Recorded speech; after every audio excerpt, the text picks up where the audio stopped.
Olá, comunidade Trends Innovation. Aqui Camilo Barros, professor de transformação digital no ecossistema Inova, e muito feliz de estar aqui mais uma vez, trazendo conteúdo para vocês. Dessa vez a gente vai falar sobre South by Southwest, sobre as conversas que estão direcionando aí o futuro, das comunidades e como a gente tem olhado aí para as tendências nesse 2025 e 25 e suas aplicabilidades. Então, vamos junto nessa jornada. Bom, pessoal, então vamos falar do download do South by Southwest 2025, a versão de Austin, né? Daqui a alguns meses teremos também a versão em Londres, mas aqui a gente está trazendo aquilo que aconteceu agora, no mês de março, em Austin, nos Estados Unidos. Bom, há alguns anos já, então, eu realizo, junto ao Instituto For Tomorrow, empresa que eu fundei e que é uma retroalimentação aqui entre Instituto For Tomorrow e Inova, onde eu faço ali toda a minha pesquisa de campo para poder trazer aqui para vocês as novidades, está sempre atualizado ali. Então agora a gente vai fazer o que a gente chama de download do evento, que é nada mais, nada menos que olhar para os highlights, para os principais temas e poder trazer para vocês aqui algo que é muito importante nessa jornada, porque infelizmente esses eventos ainda são um lugar de privilégio para muita gente e a gente precisa fazer essa democratização desse conteúdo e vou fazer aqui com vocês na expectativa que vocês possam levar essa conversa também ainda mais longe, né? Bom, falando um pouquinho só do Instituto, que é essa relação que me alimenta ali, o Instituto é uma think tank dedicada a fomentar a inovação, sustentabilidade e impacto social por meio de trilhas corporativas. A gente vem trabalhando em conjunto aí, com muitas empresas e aqui mesmo no ecossistema Inova, e a gente realiza já há alguns anos as missões que vão aos eventos de inovação, né? A gente tem prazer de ter aqui alguns professores da Inova que já estiveram conosco também em algumas missões, né? Então, é sempre bacana receber essa turma ali. Então, essa missão ela foi realizada agora em Austin. A gente tinha ali 75 pessoas que participaram dessa missão e todo esse projeto, né, é uma cocriação de tudo que a gente viu lá. Bom, antes mesmo de voltar para o Brasil, eu tenho participado ali de diversas conversas discutindo com os CMOs, que é o público que eu atuo mais diretamente, para poder entender como tudo isso que a gente olha como expectativa de mundo está sendo aplicado na nossa realidade, né? Então, desde lá, venho trabalhando em alguns projetos e acho que esse é o grande propósito que me move para a gente poder levar essa conversa mais longa, né? Fizemos muito material, produzimos muito material, uma cobertura diária ali de tudo que está acontecendo no evento. Convido vocês a estarem conosco nas nossas redes para que a gente possa levar essa conversa mais longe e trazer vocês mais perto também dessa conversa aqui. Mas basicamente, né, o que a gente vai ver aqui é um retrato de tudo que aconteceu lá em Austin. Eu vou deixar para vocês aqui já de cara, falando de transformação digital, uma ferramenta de inteligência artificial conhecida como Stella AI, que pode auxiliar vocês no mergulho nessa jornada. Então, ela está aí na tela de vocês, disponível para que vocês possam iniciar conversas de WhatsApp com ela e entrar em mais profundidade em cada um dos temas aqui que a gente vai analisar. Bom, se a gente conseguir fazer um resumo, o que é bastante difícil, bastante complexo quando se trata de South by Southwest, né? São milhares de palestras, a gente vai conseguir fazer um extrato aqui, obviamente ficando coisa de fora, mas aonde a gente pode trazer uma luz sobre pontos de destaque. A gente já falou muito sobre inteligência artificial, né? E sobre os riscos, sobre ali os desafios que ela tem, e o que a gente viu agora foi uma inteligência artificial consolidada, né? E a inteligência artificial, de fato, como uma ferramenta ali. A gente precisa ter ela dentro dos nossos processos estratégicos e não mais só como uma ferramenta que vai substituir algo, substituir algum processo. Ela precisa entrar estrategicamente dentro das nossas conversas.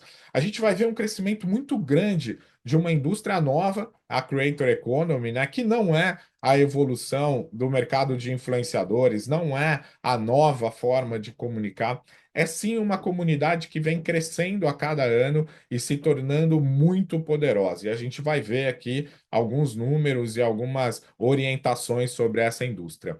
A gente teve ali quase que uma atualização do tema de saúde mental, conhecido agora como saúde social, e a necessidade de conexões reais, né? Onde a gente tem olhado para isso e não só para os impactos que toda essa transformação vem acontecendo nos últimos anos, vem impactando na nossa questão de saúde, mas também como a gente pode utilizar toda a tecnologia para esse processo. Aqui, uma brincadeira sobre o SEO morreu e o GEO chegou, é que muda a lógica de construção de marca, né? Agora, ser encontrado não basta. A gente precisa atuar com autoridade nas comunidades, né? Então a gente vai ver também que cada um desses pontos que a gente está discutindo, eles também ali se intercalam e se interagem de alguma forma. E depois da gente falar tanto sobre escala, sobre produtividade, sobre eficiência, a gente felizmente traz de volta a necessidade de profundidade, olhar para uma construção de atenção com base em profundidade, qualidade e autenticidade, e não só em volume, que é para onde a gente tem buscado aí impactar a inteligência artificial. Bom, começando aqui pelos tópicos, e aí eu só queria trazer para vocês um como nós vamos navegar nesse material.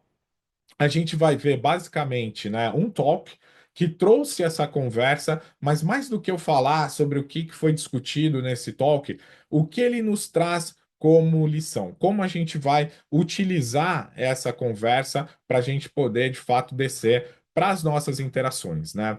O primeiro recado do festival, quando a gente fala de de um evento onde a gente está olhando muito para a questão da tecnologia, a gente vê o próprio evento trazendo ali uma conversa muito direta, muito forte na questão da humanidade, né? Então, se a gente tinha ali um desafio entre Trek e Human, o que a gente vai ver agora é de fato essa conexão e como a gente tem trabalhado em cima de prós e contras de tudo isso. O evento foi aberto pela Kasli Kilan, que ela trouxe essa questão da revolução da saúde social e a preocupação que a gente tem para cuidar mais das nossas conexões. Ela trouxe um exemplo muito simples, que é a dificuldade que a gente tem hoje de dar abraços, né? Imagina que um dos cenários possíveis é que muito em breve a gente possa ir aos médicos e eles recomendarem para a gente, como recomenda um remédio hoje,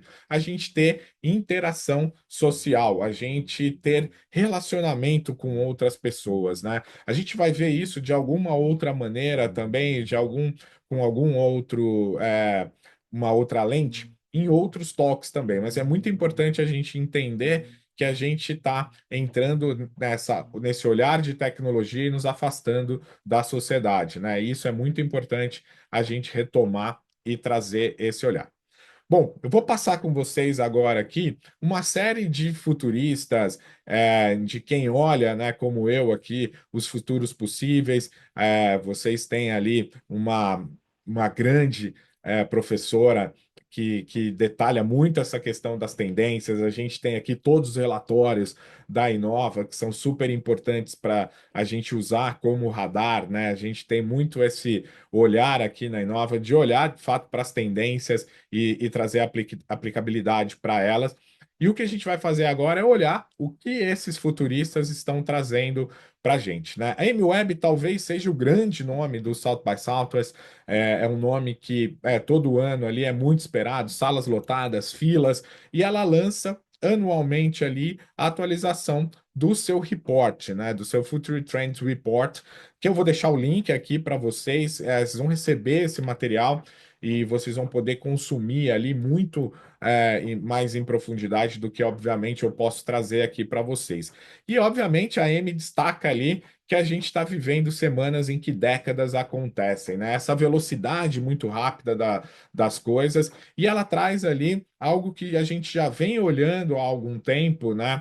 E ela traz isso de maneira mais objetiva esse ano, que é a gente chegar muito perto da singularidade, né? Do conceito de singularidade e o que ela está chamando aqui de Living Intelligence, que é onde a gente vai ter inteligência artificial, biotecnologia e sensores avançados que se fundem para criar sistemas que aprendem, se adaptam e evoluem, né? Então a gente está falando de um ecossistema onde a gente amplia a nossa capacidade a partir de biotecnologia, a partir desses sensores e do uso da inteligência artificial, aonde a gente dá capacidade a pessoas que não têm alguma capacidade para que elas tenham, a partir dos layers de tecnologia, esse olhar.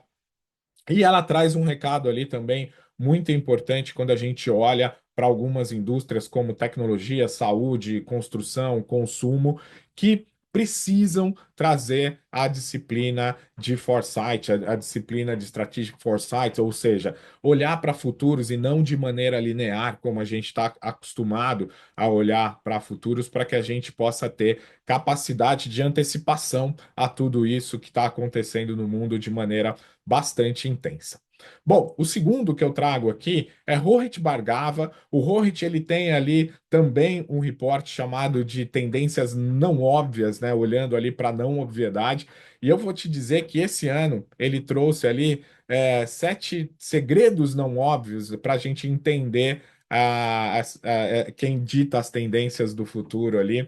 E ele coloca ali de uma maneira bastante direta que o futuro não é um destino, é uma escolha, e entender de gente é a forma mais eficaz de escolher bem esse futuro, né? Então, ele traz ali algumas dicas que, se a gente olhar com profundidade, são valores que a gente vem perdendo ao longo do tempo, mas que são da nossa natureza humana e que a gente pode, de alguma forma, resgatar ali. Ele fala para a gente abandonar a média, né? O que vai de fato transformar o mundo não está naquilo que todo mundo está fazendo, a gente precisa buscar as bordas, a gente precisa olhar para o diferente ali. Observe o que não é dito, né? Ele fala que muitas coisas que estão acontecendo no mundo são comportamentais e não verbais, e a gente precisa estar atento a isso. Conecte ideias não óbvias, né? Então, se a gente tem aquilo que a gente acha que é óbvio dentro da construção, sobretudo das nossas indústrias ali, a gente conseguir buscar não obviedades para essa transformação, para a gente ir além dos rótulos demográficos, né? A gente está sempre ali olhando para gênero, raça, e ele traz ali a necessidade da gente olhar para arquétipos, para a gente olhar para tribos, para a gente olhar para lugares diferentes disso, usar os dados com humanidade, né? E ele traz essa necessidade também da gente trabalhar foresight baseado em contexto e sensibilidade. Para a gente agir com curiosidade, a gente vai ver aqui bastante também essa discussão de que a gente está perdendo a curiosidade, então a gente está perdendo essa capacidade humana que nos coloca num patamar altamente competitivo ali e nos distingue de outras espécies, talvez inclusive das espécies digitais, e entender as pessoas para poder prever o futuro, né? A gente precisa ali ter esse entendimento cultural do momento e das pessoas, de como tudo está acontecendo. Bom, trazendo mais para o campo da aplicabilidade, trago aqui Sandy Carter. Sandy Carter é a COO do Unstoppable Domains. Ela já foi executiva ali das principais empresas de tecnologia e hoje ela auxilia empresas nos processos de digitalização. Basicamente, o que a Sandy traz para a gente esse ano é que a IA está posta, né? Então, a gente não vai falar sobre a substituição da IA, sobre a IA como ameaça, a gente vai falar de IA como conceito estratégico mesmo dentro de estruturas corporativas. Então, ela traz ali 10 mitos sobre inteligência artificial que a gente precisa abandonar em 2025 na busca desse sucesso. E é ela quem traz essa relação entre o uso, né, das estruturas verbais ali que a gente está acostumado na construção de marca, nas estratégias de SEO, nas estratégias de indexação ali através do Google, para uma necessidade que agora é entender de engenharia de prompt, é entender de inteligência artificial para a gente poder ter longevidade na nossa construção de marca que passa por estar presente nas comunidades. Basicamente, essa brincadeira que ela faz entre a morte do SEO e a aparência ali do DCO, que é a gente utilizar o generative, né? Vocês vão ver que isso vai aparecer em alguns outros talks também ali.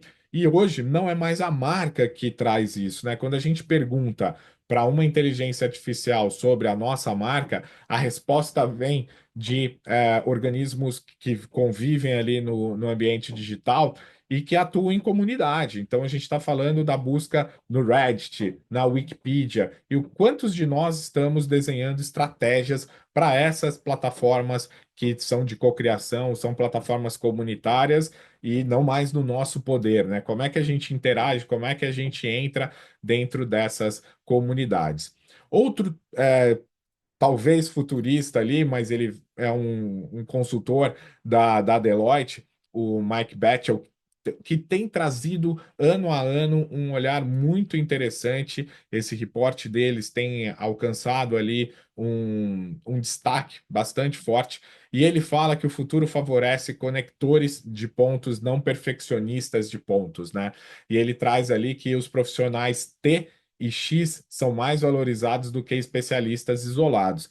Então, a gente está entrando numa era do fim da especialidade, onde a gente vai precisar entender de tudo um pouco, né? Então, a gente vai entrar numa era agora que ele chama ali de intelectualidade promíscua, que é basicamente a gente atuar sobre curiosidade, a intersecção de disciplinas, pensamento criativo e adaptabilidade a tudo isso, né? Agora ele fala sobre não mais os sabe-tudos, mas aqueles que buscam tudo, né? Que tentam trazer esse olhar de multidisciplinaridade e atuar de forma diferente ali do que a profundidade de especialistas.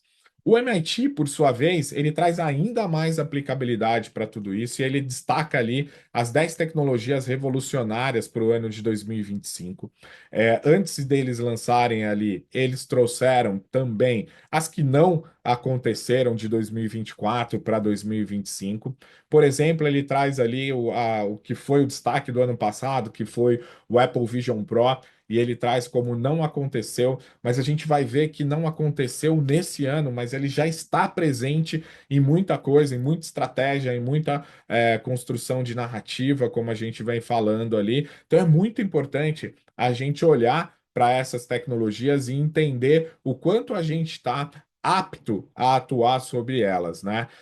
Por exemplo, os robotáxis aqui era uma realidade em Austin, então você chamava ali um Uber e vinha um táxi autônomo para que você fizesse a sua viagem. E a gente está, através dessas tecnologias, muito próximo de uma evolução, principalmente na área de saúde ali, onde a gente vai ter remédios e cura para doenças que a gente vem há décadas tentando encontrar, muito por conta de temas que a gente vai ver um pouco mais à frente ali, mas a utilização de tecnologia no entendimento celular, no entendimento cerebral, no uso de células troncos funcionais ali para determinadas aplicações. A gente vai ver aqui também ali, ó, o Generative AI Search, que é esse olhar, né, de não indexação de palavras e sim de construção de comunidades e narrativas e repertórios. A gente olha aqui também um olhar bastante forte sobre sustentabilidade na tecnologia verde ali, na busca de combustíveis limpos para aviação, o aço verde e para que a gente tenha ainda mais consciência da força e do impacto dessas tecnologias, eu trouxe para vocês aqui um resumo estratégico de por que essas tecnologias importam no nosso olhar, né? Quando a gente olha elas de maneira isolada, talvez a gente fique ali, isso aqui está muito distante da minha realidade e tudo. Então, eu trouxe esse quadrinho aqui para que a gente possa entender a aplicabilidade ali e o impacto que isso pode gerar. Então, quando a gente fala de indústria da IA e automação, a gente está falando ali, né? A gente viu esse crescimento dos Large Language Models, que tem um consumo energético muito absurdo, né? A gente não tem noção disso, mas ele é 80 vezes maior do que uma busca, por exemplo, numa plataforma de Google, né? Quando a gente põe os motores de IA para trabalhar. E o que a gente está vendo ali, então, já um olhar para Small Language Models, né? Como a gente pode trazer mais direção, em vez de campo muito aberto, e isso vai impactar em velocidade, em assertividade, em sustentabilidade. A gente fala ali, olhando para a sustentabilidade, né, de importância da redução de emissão, e a gente vai olhar não só para os combustíveis fósseis ali, mas também para o aço nas construções, né, essas tecnologias verdes escaláveis. Então, sempre que a gente fala desses pontos, eles têm ali uma aplicabilidade muito forte dentro desse processo de mudança, né? E eu, como professor de transformação digital, gosto muito de ir em profundidade dentro disso. O tempo aqui não permite essa profundidade, mas estou super aberto a gente entrar nessas conversas aí mais à frente.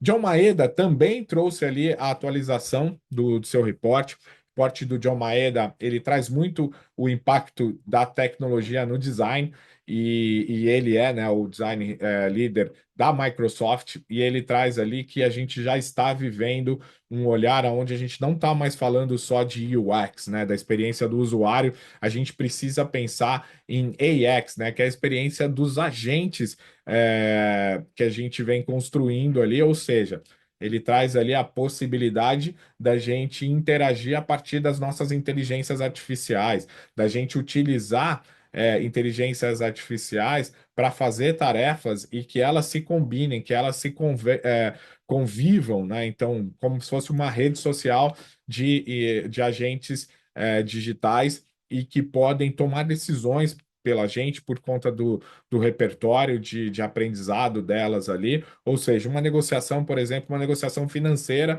que elas podem juntas encontrar o melhor termo e trazer para a gente, humanos ali, essas definições. Então, é muito importante a gente olhar para como as coisas estão evoluindo e transformando, né, a maneira como a gente trabalha, não só olhando para produtividade e eficiência, mas para o modo de trabalho mesmo, né? Ele traz aqui que os agentes de IA em loops contínuos estão se tornando sistemas mais autônomos e responsivos, exigindo um novo modelo mental para os designers, né? A gente precisa entender essas mudanças do mundo e como isso tudo pode se aplicar. O Yambcraft, ele traz o impacto dessa tecnologia, sobretudo no ambiente de trabalho ou naquilo que a gente chama de o futuro do trabalho, que é que tem sim uma necessidade de mudança, né? A gente tem ali analisado não só no pós-pandemia ali essa discussão sobre os modelos de trabalho, mas como a tecnologia tem mudado a forma que a gente trabalha, né? Então ele traz ali que a gente ainda pensa com modelos mentais do passado, enquanto uma ferramenta é capaz de fazer 10 mil vezes mais do que o ser humano faz hoje em algumas disciplinas, em algumas atividades ali. Então a gente precisa trazer isso como uma ferramenta estratégica para o nosso dia a dia, e ele fala ali que a gente tem que cuidar, como humanos, de habilidades necessárias para essa evolução e essa perpetuidade. Aqui bate muito com o Fórum Econômico Mundial, do que ele traz ali, aonde ele coloca que os dois principais skills que a gente precisa trabalhar é adaptabilidade e pensamento crítico, né? Ele traz muito a questão do skill flux, né, que é a rápida obsolescência das habilidades, ou seja, hoje você não faz mais um curso onde o teu background ali vai te deixar estável ali para 30 anos, como é um curso de formação tradicional numa universidade, e ele fala ali que a gente está tendo essa necessidade de upskilling e reskilling a cada 2 anos, né? Então, isso, e ele traz como uma tendência desse encurtamento, da gente ter isso ainda mais rápido dentro desses processos.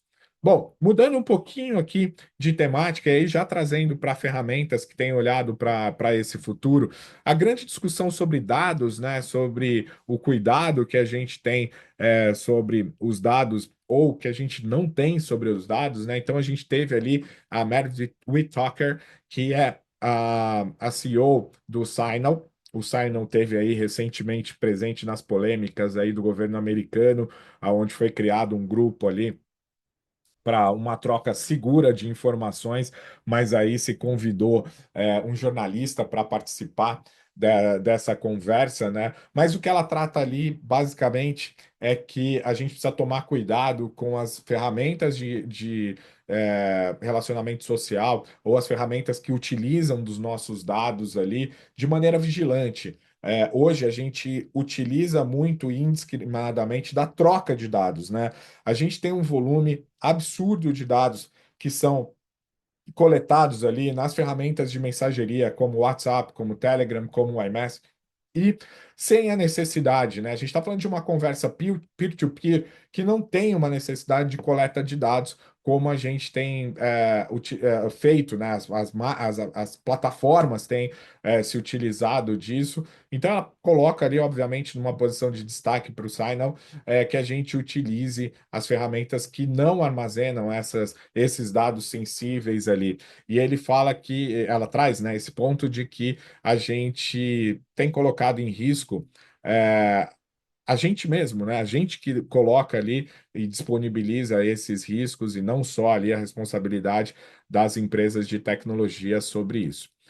Olhando também para essa temática, né, teve um papo com a Jay Graeber, que é a CEO do Blue Sky que cresceu muito fortemente ali na mudança de Twitter para o X, e ela traz também muito esse olhar sobre uma construção colaborativa, né? Ela tira essa coisa de que existe uma big tech que faz todo o processo ali do algoritmo, esse olhar, ela coloca que tudo isso é desenhado pela comunidade.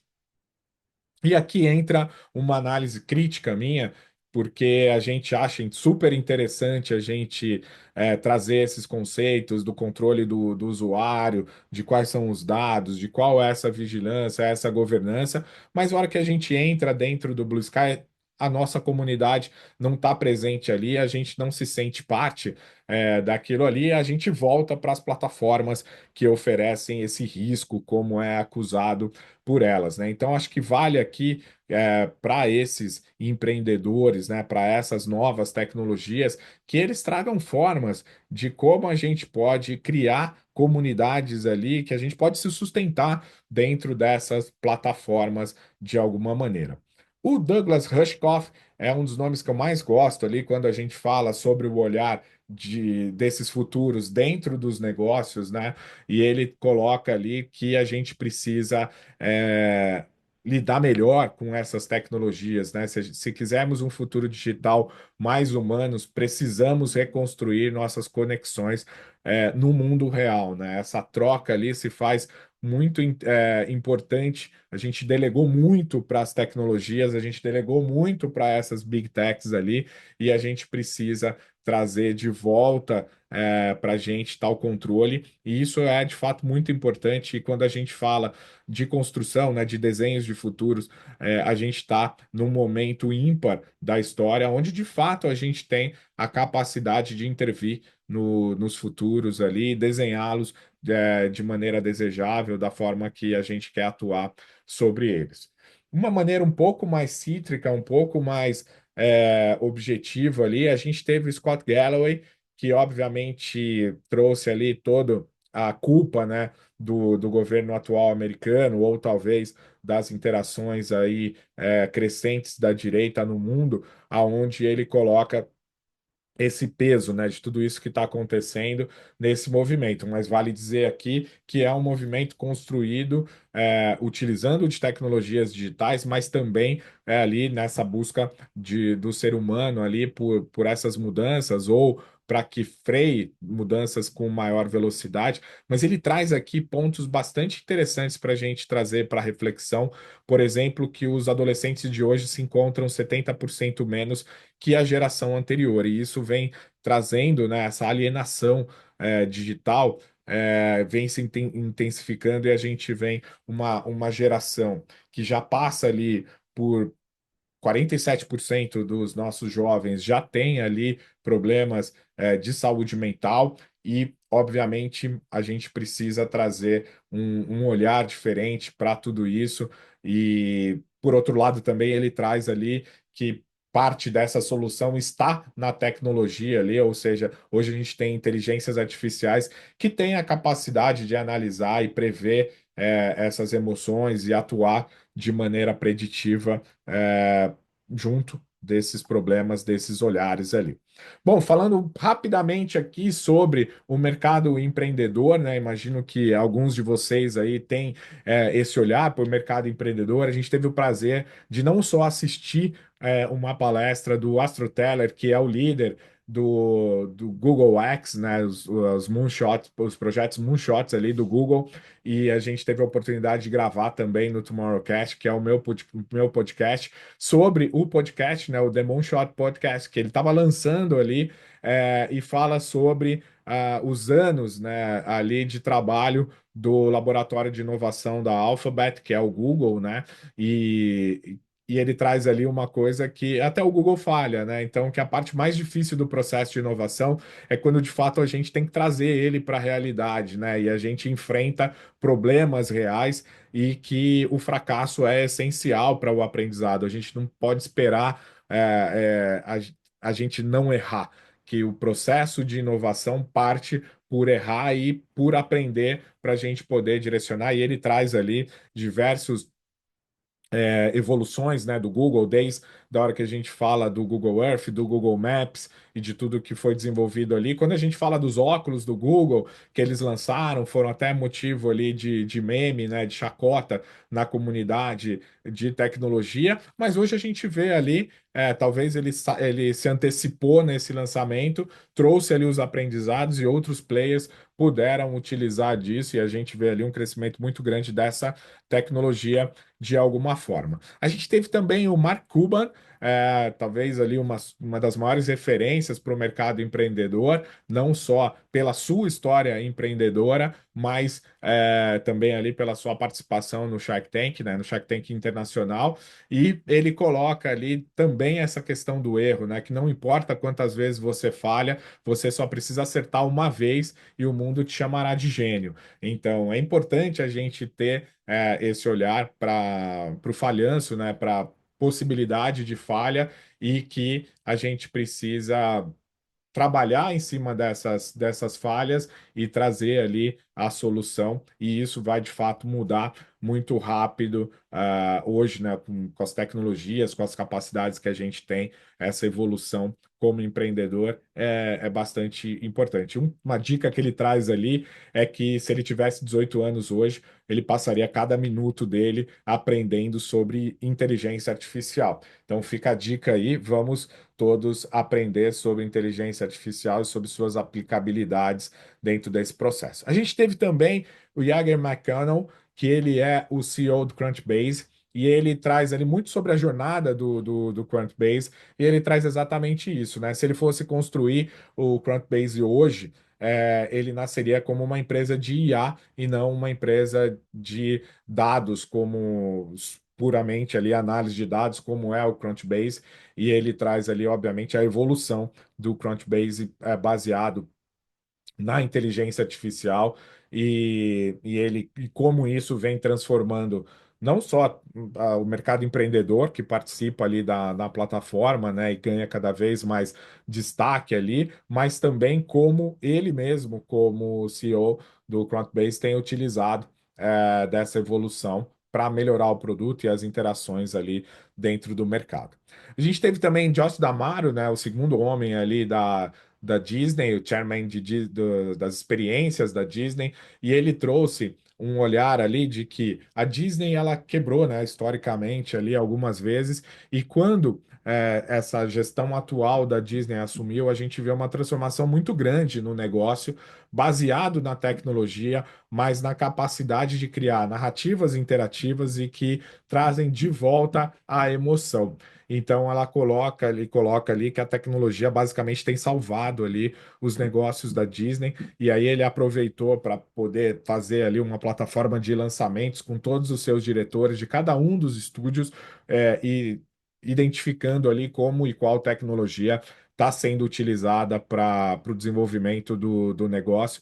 A gente teve ali, inclusive, o Robert Downey Jr. ali como o Homem de Ferro, contando sobre algumas iniciativas que a Disney tem utilizado ali dessas tecnologias robóticas de inteligência artificial para criar maior interatividade com o público e melhorar, assim, as suas experiências. A gente teve ali um olhar que ele se distribui depois em diversos toques sobre diversidade e a construção de comunidades, mas que basicamente nesse papo com a Issa Rae, que é uma atriz de Hollywood, né? Acho que talvez o papel mais icônico dela ali é ser a Barbie presidente, e ela traz que a mudança da indústria do entretenimento ela não está acontecendo por acaso, ela precisa de autenticidade e o risco e o compromisso de contar histórias que reflitam a realidade de quem sempre esteve à margem, ou seja, se utilizar desse momento de construção de narrativa para a gente poder falar de diversidade, para a gente poder falar de comunidades não favorecidas e tudo, e isso tudo vem através da autenticidade, e que as marcas, se elas quiserem perpetuar, elas precisam construir narrativas e conteúdos com essa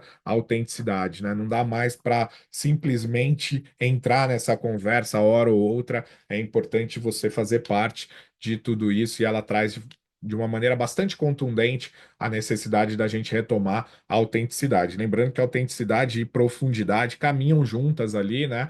E vem ali colocar fim a essa era curta, felizmente, ali, da gente não ter autenticidade, né? A gente tem uma busca muito maior por volume e respostas do que, de fato, por profundidade dessas respostas. E aí a gente vê uma série de execuções que têm buscado isso, né? A gente teve um talk do Ben Stiller com o Ed Q. O Ed Q, ele é o head que toca ali a Apple TV, e os conteúdos de Apple TV, e o Ben Stiller estava ali como produtor, né, diretor e produtor do Severance, aqui no Brasil conhecido é, por Ruptura, né?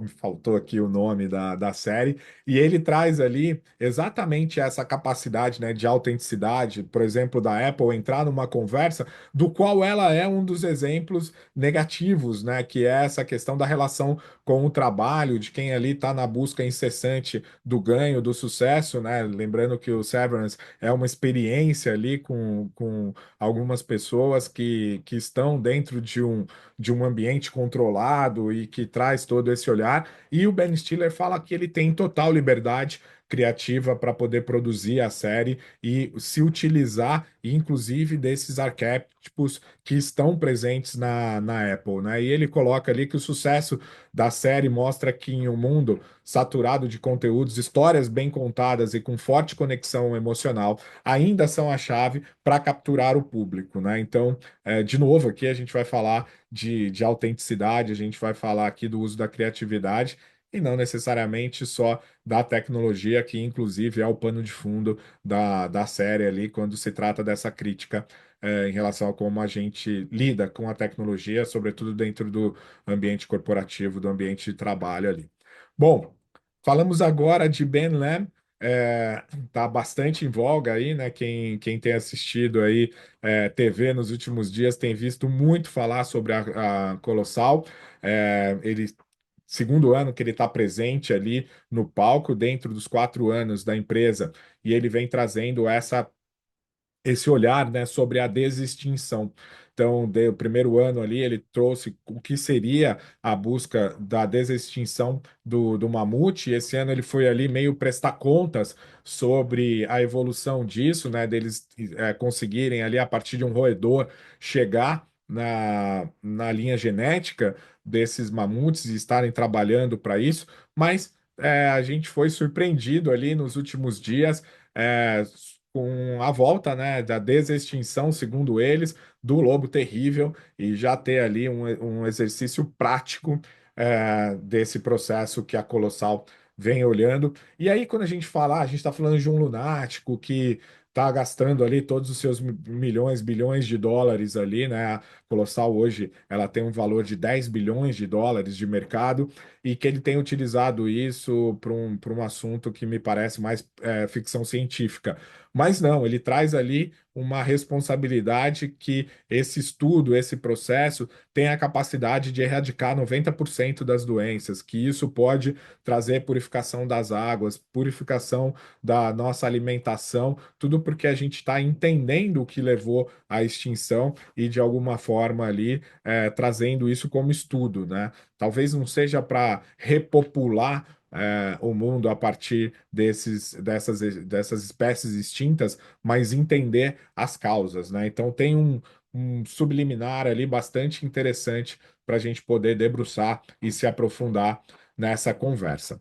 E aí, aquela velha briga, né, de que a inteligência artificial vai substituir a criatividade ou ocupar o lugar dela. A gente teve ali um papo sobre o uso da inteligência artificial na criatividade com o Cristiano Amon, um brasileiro, CEO da Qualcomm, que tem ali talvez um dos produtos massivos mais importantes nessa evolução, que é o Snapdragon, o chip, né, que utiliza ali de processamento rápido para essas aplicabilidades. E ele teve ali com o will.i.am que trouxe, né, o uso da inteligência artificial nos processos de produção dele. E aí ele trouxe ali alguns casos de uso bastante interessante ali.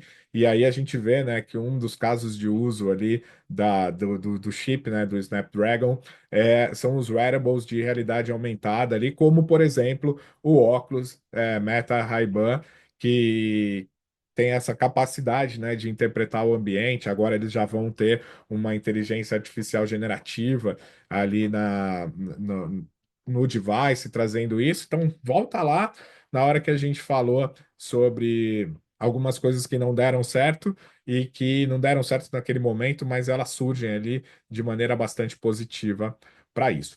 E aí a gente vê então essas tecnologias e essas evoluções tecnológicas ali impactando, né? A Metallica acho que dispensa ali a apresentação do Lars, que é o baterista do Metallica, né? Então que ele trouxe ali no talk como o Metallica tem utilizado das experiências imersivas para ampliar ainda mais o seu público e trazer esse vigor do mundo moderno para uma banda histórica ali que já alcançou todos os índices de sucesso ali, e ele aproveitou para lançar um filme em realidade virtual através do Apple Vision Pro, trazendo ali uma experiência imersiva para o público, ou seja, trazendo toda a história, né, do Metallica, se aproveitando desses recursos tecnológicos ali e podendo se manter vivo sempre dentro dessa conversa.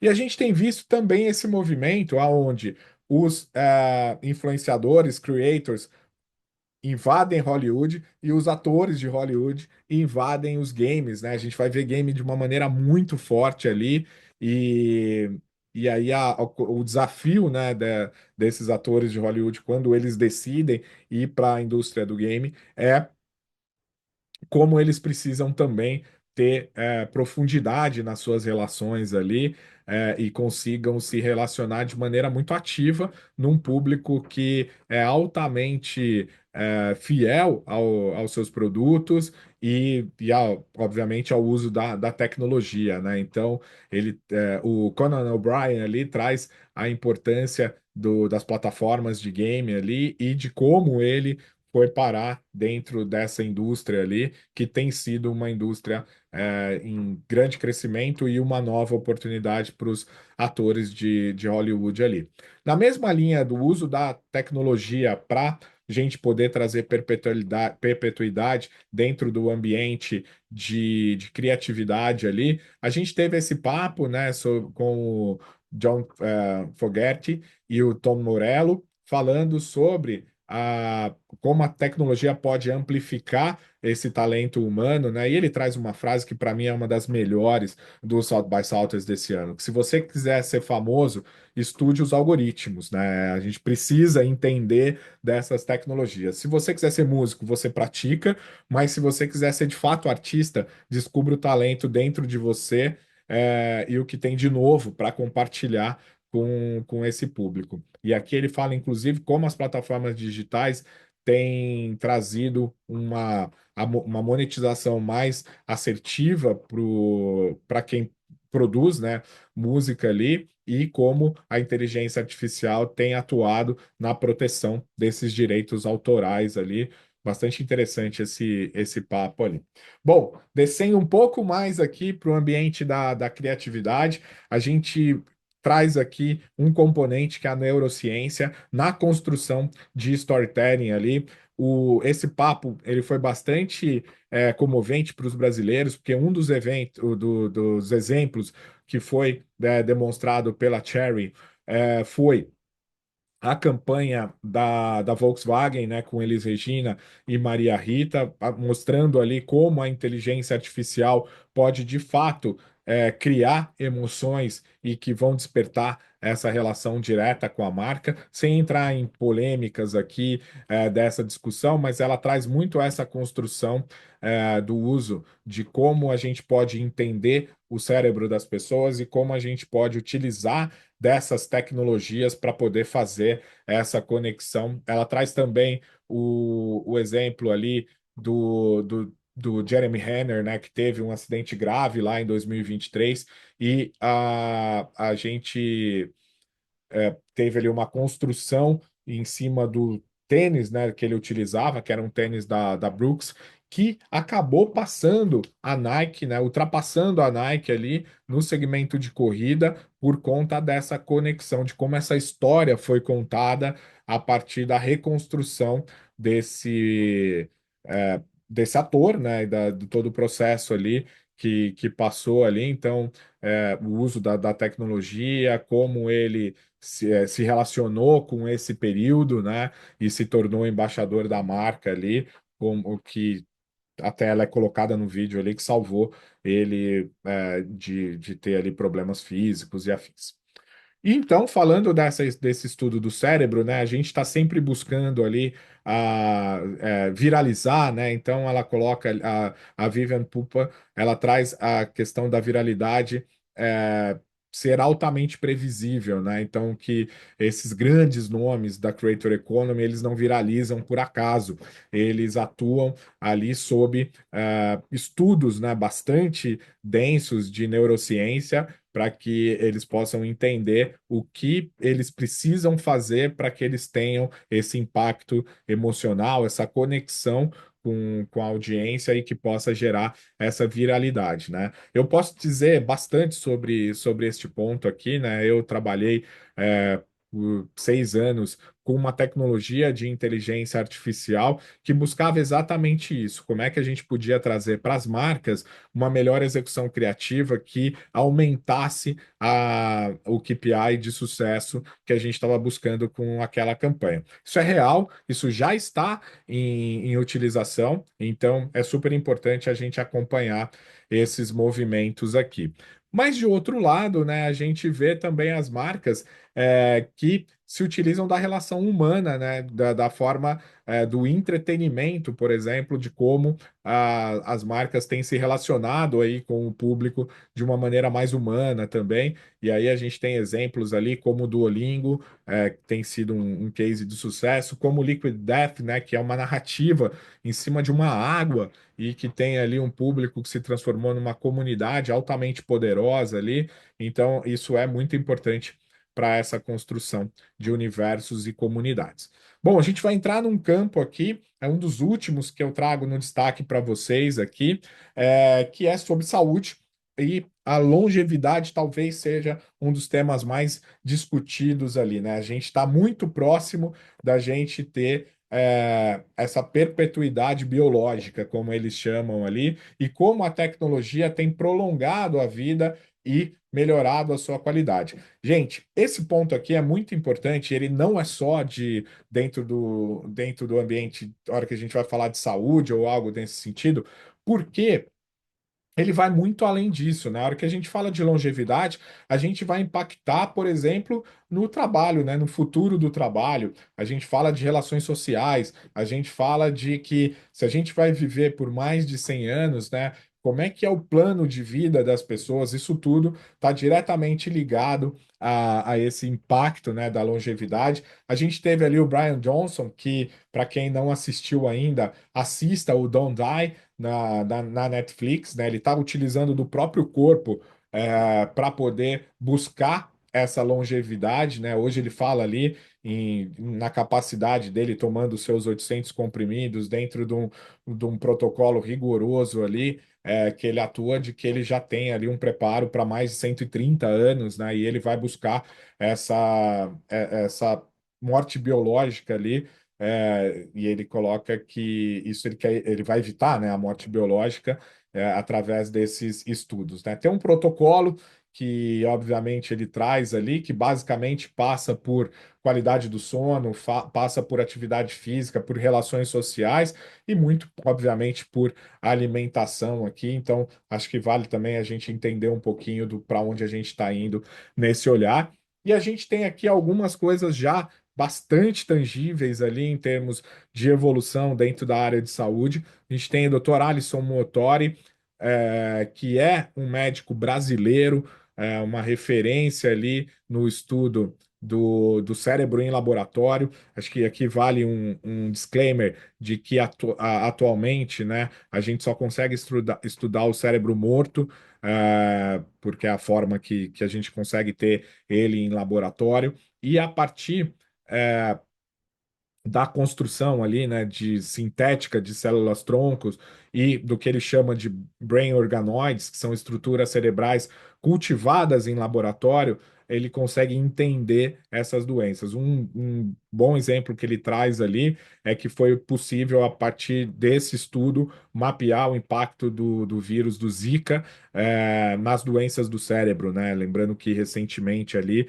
a gente teve uma comunidade ali, de mães que tiveram ali os seus filhos que nasceram com microcefalia, ligado diretamente ao vírus, né, da Zika, e entender a partir desses estudos, né? O doutor Alisson tem um filho dentro do espectro, então ele também se utiliza disso para essa evolução. E por mais que a gente fale de tecnologia, a gente também tem utilizado e olhado bastante para os psicodélicos que ficaram perdidos na história recente aí da humanidade por uma questão de indústria, uma questão governamental, uma questão de preconceito ali. A gente vê uma volta do estudo com psicodélicos bastante forte, principalmente nesse entendimento cerebral e dessas relações. Nessa mesma linha, a gente vê a Priscila Chan, esposa, né, do Mark Zuckerberg ali, mas doutora, pediatra, e que tem se utilizado ali do estudo de células virtuais, ou seja, de células que são criadas em laboratório, e o que ela tem feito, né, acelerado processos na busca de descobertas médicas, na busca de cura de doenças que até então a gente trata como não curáveis e que a gente está muito próximo dessa cura a partir da utilização da inteligência artificial em pesquisa biomédica, ali, de como a gente está trazendo a tecnologia de forma bastante efetiva dentro desse processo. Bom, falando aqui de futuro do trabalho, de maneira bastante direta aqui, a gente precisa repensar, né, o modelo de trabalho ali. A gente vê um futuro do trabalho aonde não é mais por carreira, e sim baseado em projetos e tarefas. Então a gente vai ter que trabalhar aquela questão da multidisciplinaridade ali. A gente vai estar ali disponível em plataformas que vão nos buscar de acordo com o projeto e com a tarefa, né? Então, esse olhar de carreira dentro de uma empresa começa a se perder ali. E as empresas, para estarem presentes nesse futuro, elas precisam encontrar modelos mais flexíveis para atrair os melhores profissionais que já olham para isso e construir ecossistemas que possibilitem essas relações sociais, não necessariamente execucionais de trabalho. E aí vem um desafio gigantesco aqui, que é como é que a gente muda a forma de liderar essa nova jornada do trabalho, né? Então aqui tem um ponto bastante importante para a gente olhar para futuro. A Amy Gallo, que já trata muito desse assunto já historicamente, né? Ela trouxe ali o assunto bastante peculiar, que é falar sobre fofoca, mas a fofoca como uma relação positiva dentro do ambiente de trabalho, né? Então, ela traz, inclusive, que a fofoca foi uma ferramenta muito importante nas guerras, né? Porque para a forma do boca a boca levar a informação. E ela trata, obviamente, ali como a digitalização dos processos, né? Ou seja, a gente está distante do ambiente de trabalho e não ter essas relações mais diretas tem possibilitado o aumento dessa fofoca para o lado negativo, né, dessa história. A gente, quando presente, a gente utiliza muito do lado positivo. Ela trouxe muito essa questão da fofoca como influência, né, que passa ali por essa questão do boca a boca, da liderança das conversas que são puxadas ali, ou seja, uma ferramenta de liderança pode ser bastante utilizada, mas ela traz também esse olhar histórico em termos do gênero, né, onde ela coloca que a fofoca está sempre ligada ao feminino, mas na verdade os homens também fofocam e fofocam talvez muito mais para o lado negativo ali dessa história. Então, um estudo bastante interessante ali. Ela lançou o livro que trata sobre o papel da fofoca no trabalho. A Laurie Santos, né, também brasileira, também uma referência mundial ali, ela teve dois momentos bastante importantes, né? Foi ela quem fez o debate com a Michelle Obama, que teve presente num dos últimos dias do evento ali, mas ela também teve ali uma gravação do podcast dela com o Dinona, de Donna, que teve, né, um estudo sobre os sabáticos e a importância da gente ter pausas estruturadas nas nossas carreiras ali para evitar o burnout, para aumentar a criatividade, para a gente poder ter mais essa segurança. E aí, bastante reforçado aqui que a gente não está falando de férias, né? Férias a gente para, o trabalho continua. O que eles falam é de um sabático onde você para e o teu trabalho para também. Ou seja, você não vai voltar ali tendo que correr atrás desse tempo ali que você tirou ali de recharge, né? Que você tirou, que é um direito e é uma necessidade, mas que as empresas precisam começar a olhar para a utilização dos sabáticos ali como estratégia de inovação. Porque a gente tem uma necessidade ali muito de olhar para essa relação com as conexões humanas que também tem ali essa necessidade estratégica, né? Então, as empresas precisam criar ambientes que incentivem essa conexão entre pessoas, né? E que os líderes e RHs precisam agir agora para criar redes de apoio reais e ambientes que promovam essa sensação de pertencimento, porque a gente está entrando naquilo que está sendo chamado de a epidemia da solidão, onde a gente tem cada vez mais a recessão das amizades, a distância que a gente está criando ali dessas relações sociais. E isso a Brené Brown também traz ali na gravação do podcast dela também ali a importância da escutativa, né, da gente estar presente, da gente oferecer atenção e que a gente volte a ser curioso, né? E ela traz ali que a base da curiosidade é a vulnerabilidade e uma das maiores barreiras à curiosidade hoje é o nível de volatilidade e incerteza na cultura, o que dificulta a disposição de permanecer curioso. Então a gente está se tornando ali não, perdendo, né, uma das maiores skills que a gente tem ali, que nos diferencia por uma questão de não poder se mostrar vulnerável, né? Isso é muito interessante para a gente olhar. E aí, para a gente fechar aqui, né? esse voo de helicóptero. Depois vocês vão ter acesso a todo esse material e ao material que a gente está lançando ali, que é o reporte completo. Vocês vão ter acesso a tudo isso. Vou fechar com a Creator Economy aqui, uma indústria que deve atingir 500 bilhões de dólares, né, meio trilhão de dólares ali, onde a gente vê criadores já como profissão ali, alguns ganhando em média 180 mil dólares ano nos Estados Unidos. A gente vê um crescimento muito grande do B2B Creator, que são criadores técnicos, educacionais, né? Eu estou aqui exercendo esse papel, criadores que vão olhar ali como nicho e que estão buscando novas plataformas para desenvolver tudo isso, né? Então a gente vê ali os criadores migrando para canais próprios e de comunidades nichadas, as plataformas ali, aonde a sua comunidade remunera diretamente o creator, né? As plataformas ali como o Patreon, o Substract, que tem ali modelos de remuneração direta ao creator. A gente vê que o consumo de TV conectada no YouTube vem crescendo nessa questão da interatividade. Podcast como uma ferramenta de retenção de público bastante forte, né? Eu particularmente aposto bastante nisso. Isso vem de um dado, né? 45% dos usuários do YouTube já escutam sem assistir, né? Ou seja, importa muito a narrativa ali e, obviamente, um olhar para as novas plataformas, né? E, sobretudo, como a gente pode utilizar dessas novas tecnologias da inteligência artificial para a gente poder atuar de maneira efetiva nessa indústria e, obviamente, de maneira autêntica, né? O IA é diferencial competitivo e uma ferramenta de autonomia criativa.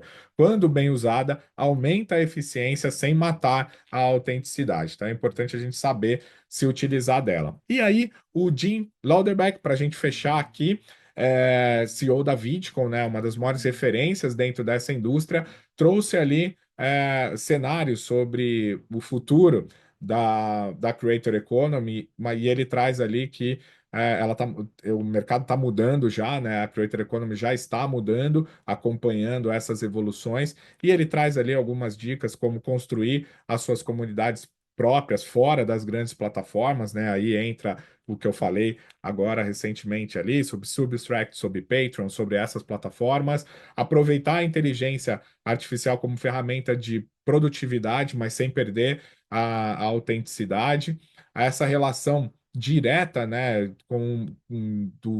do creator com a sua base de fãs ali, entendendo o retorno disso, tendo métricas sobre isso, e o futuro da mídia será dominado por criadores, então é importante a gente estar olhando bastante para isso, e esse crescimento, esse desenvolvimento, né? Manter os usuários por mais tempo e roubar market share de concorrentes em vez de expandir, ou seja, estar atento aos resultados e entender como a gente pode utilizar lá da neurociência, utilizar do entendimento social para a gente poder buscar maior sucesso dentro dessa história.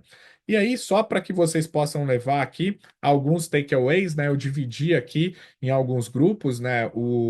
A inteligência artificial e a criatividade aumentada, a nova dinâmica das redes sociais e do marketing digital, a Creator Economy, suas comunidades e o entretenimento imersivo, a neurociência e storytelling aplicado à construção de marcas e a saúde social, mental e o futuro do trabalho. Então aqui a gente tem um resumão aí de tudo que a gente falou nesses minutos aqui de conversa. Vocês podem assistir tudo isso, está disponível, aberto para que vocês possam assistir no canal do South by Southwest, no YouTube, né? Eu deixo aqui o link para que vocês possam acessar.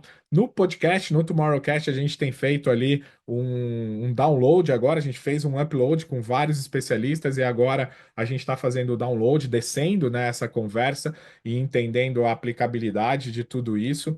No site do Instituto for Tomorrow, vocês vão ter ali conteúdo sobre tudo o que aconteceu e uma análise sobre cada um desses conteúdos e as aplicabilidades disso tudo.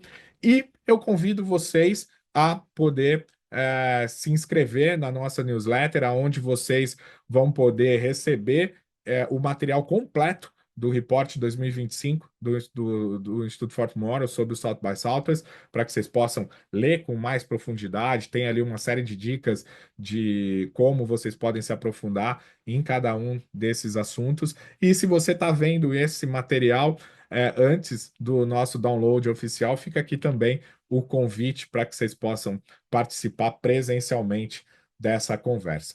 Vamos construir um mundo melhor, é a ferramenta que a gente tem na mão agora, é esse conteúdo, e cabe a nós compartilhar e levar isso cada vez mais distante. Eu agradeço a atenção de vocês, fico aqui à disposição dessa comunidade que eu tenho ela com o maior carinho, não só nas minhas aulas, mas em todas as interações possíveis aí que a gente tem. Então, fico no aguardo para a gente poder seguir nessa conversa. Muito obrigado.